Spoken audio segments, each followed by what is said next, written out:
Meron. Itlog, meron na. Wala, oo nga! Bakit ko nakalista? Eh kasi nasa isip ko gulay lang. Main, ready ka na? Nalista mo na yung bibilhin? Kaya mo na mag-isa? So, nandito na tayo sa bilihan ng ulam. Ready ka na, Ninang? Ako nag-review na exam dito. Ready na yung listahan mo? Good luck. Bye. Bye.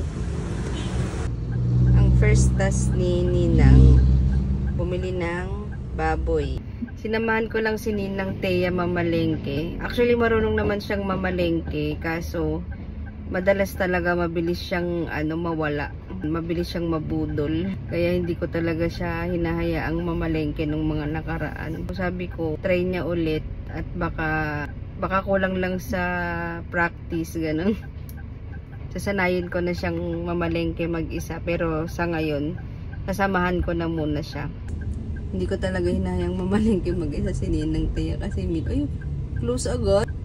Close agad sila ni Kuya. Kaya hindi ko siya hinahayaan talaga mamalengke mag-isa kasi minsan hindi niya namamalayan. Mahal pala yung baboy or yung binibili niya. Hindi niya alam yung presyo. Minsan naman hindi niya alam kulang yung sukli sa kanya. Minsan nalilimutan niya yung sukli. So siguro kailangan lang talaga sanayin. May palista pa. Sabi ko kasi ilista niya yung mga bibilhin kasi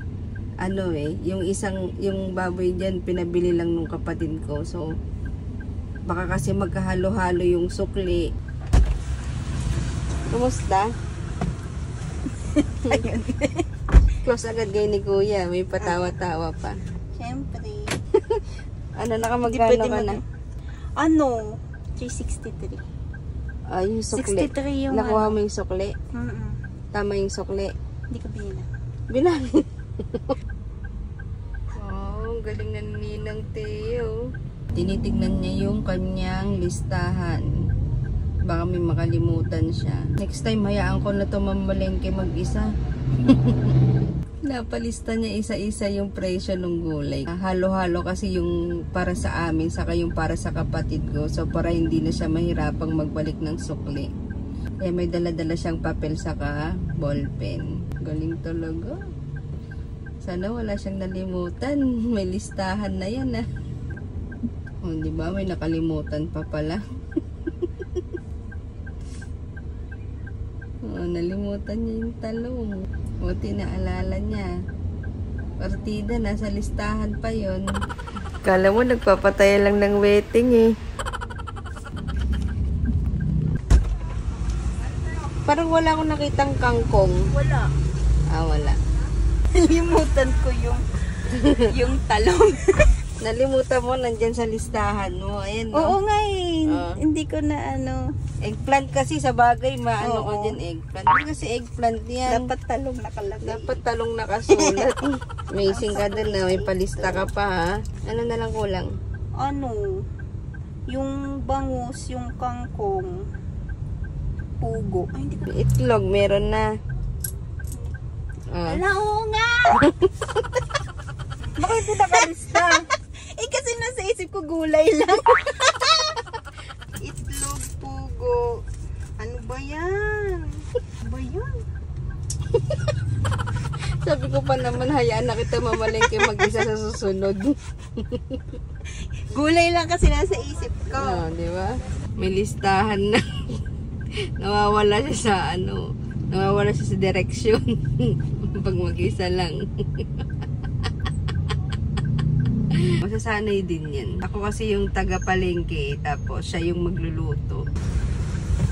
May pugo? Meron.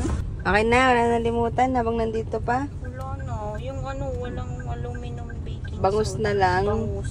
Saka kangkong. Ayun baka meron dun Ayun may gulayan pa dun. Pag wala dito, try mo sa ibang Huwag ka mag-focus dito lang. Hindi tayo magkakaranggang doon.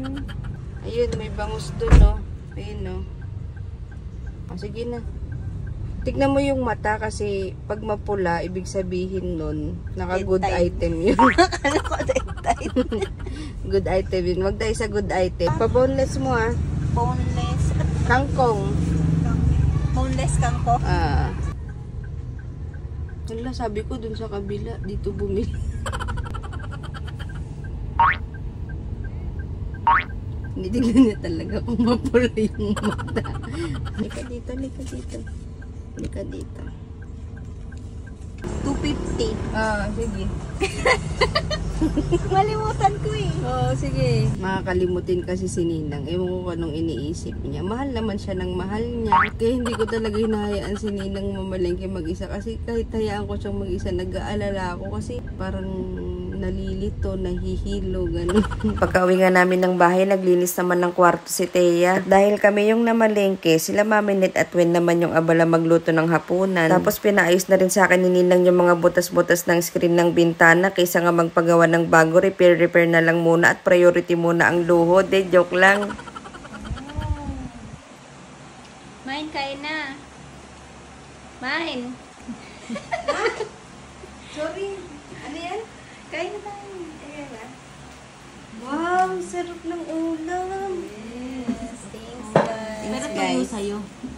Ito sa'yo. Grabe naman eh.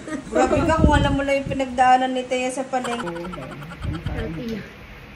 Tignan natin kung kaya ko yung red rice. Red rice, tas ang kapal ng taba. Tignan natin. Ito man. Ano? Tulong sunog muna siya.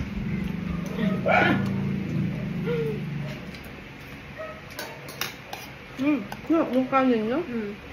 Malambot. Bili na lang kaya kanin natin sunod. Mahal ba? Chak yan. Ayaw niya kumain. Naghahanap ng... Wow. Paano ulo? Sarap. Kumusta yung grapes niya? Kaya nga, wala pa.